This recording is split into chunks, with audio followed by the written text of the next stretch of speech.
यवतमाळ जिल्ह्यातील पुसद या भागामध्ये सकाळपासून पाहिलं तर संततधार पाऊस सुरू आहे आणि ढगफुटी सदृश्य हा पाऊस असल्यामुळे मोठ्या प्रमाणात रस्त्यांवर पाणी ते साचलेलं आहे। मी आहे सध्या पुसद वाशिम या मार्गावर खंबाळा घाटामध्ये आणि या ठिकाणी जर पाहिलं तर संततधार झालेल्या पावसानंतर दरड जी आहे ती मोठ्या प्रमाणात या ठिकाणी कोसळली आणि ही दरड बाजूला करण्याचं काम सध्या या ठिकाणी सुरू आहे।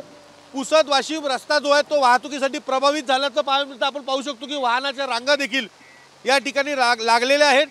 सध्या परिस्थितीमध्ये या माळ पठारावरती झालेल्या पावसामुळे दरड देखील घाटामध्ये बऱ्याच ठिकाणी कोसळली आहे। सोबतच अनेक ठिकाणी झाडं सुद्धा उन्मळून पडलेली आहेत। त्यामुळे हा रस्ता जो आहे तो सध्या वाहतुकीसाठी बंद जो आहे तो झाल्याचं दिसून येतं। आपण पाहू शकतो की या घाटामध्ये अशा पद्धतीने झाडं जी आहेत ती पडलेली आहेत आणि पाण्याचे लोट जे आहेत ते संपूर्ण रस्त्याने या ठिकाणी वाहत आहेत।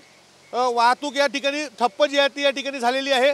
सध्या या संपूर्ण रस्त्यावरील झाडं जी पडलेली आहेत त्यासोबतच दरडीचं सरकवण्याचं काम जे आहे ते या ठिकाणी जेसीबीच्या सहाय्याने केले जात आहे।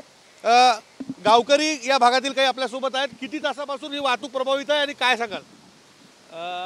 साधारणतः काल रात्रीपासून संततधार पाऊस सुरू आहे। मुसळधार पाऊस सुरू असल्यामुळे ठिकठिकाणी हे पुसद खंडाळा जो घाट आहे हा जो वाशिमला जोडतो किंवा पुण्याला जाणारे सगळे वाहन याच रोडने जातात, तर ठिकठिकाणी अशा दरडी कोसळलेल्या आहे आणि हे ना भूतो न भविष्य असं हे पहिल्यांदाच झालेला हा दृश्य आहे। आणि पावसाचं तुम्ही बघत आहे की संततधार पाऊस आणखी सुरूच आहे।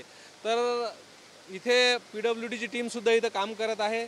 आमदार साहेबांच्या सांगण्यामुळे इथल्या स्थानिक लोकांनी त्यांना हे प्रश्न सांगितल्यामुळे त्यांना इथली वाहतूक काही प्रमाणात सुरळीत करण्याचा त्यांनी प्रयत्न केला आहे। पण जर हे पाऊस सतत सुरू राहिला तर आणखी भयावह परिस्थिती होऊ शकते। त्यामुळे आपण पाहू शकतो की कशा पद्धतीनं दरडी जी आहेत ते या ठिकाणी कोसळल्यामुळे वाहतूक जी आहे ती प्रभावित झालेली आहे आणि झाडं देखील मोठ्या प्रमाणात उन्मळून पडलेली आहे।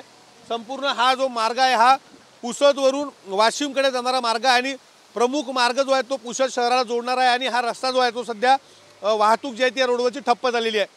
कॅमेरामॅन विशाल सह विवेक गावंडे, TV9 मराठी, पुसद, यवतमाळ।